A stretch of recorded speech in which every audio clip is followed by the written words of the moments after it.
ঐকমত্যের ভিত্তিতে রচিত জুলাই জাতীয় সনদ বিগত 17 অক্টোবর স্বাক্ষরিত হয় এবং দেশের সংবিধান ও আইন অনুযায়ী তা বাস্তবায়নে সকলে অঙ্গীকারবদ্ধ হই।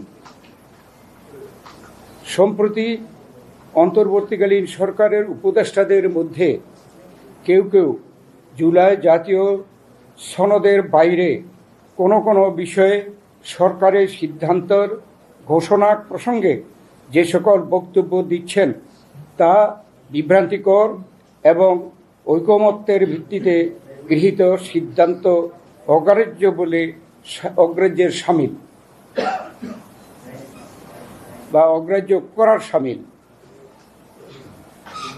আবার আমি এটা পড়ছি যে সরকারের সিদ্ধান্ত ঘোষণার ক্ষেত্রে যেসব বক্তব্য দিচ্ছেন তা বিভ্রান্তিকর এবং ঐকমত্যের ভিত্তিতে গৃহীত সিদ্ধান্ত অগ্রাহ্য করার শামিল।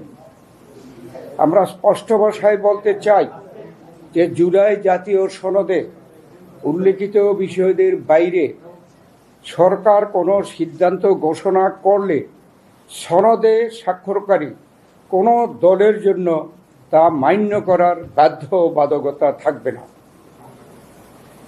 এটা আমরা আবার বলছি, আমরা স্পষ্ট ভাষায় বলতে চাই যে জুলাই জাতীয় সনদে উল্লেখিত বিষয়দের বাইরে সরকার কোনো সিদ্ধান্ত ঘোষণা করলে সনদে স্বাক্ষরকারী কোনো দলের জন্য তা মান্য করার বাধ্যবাধকতা থাকবে না।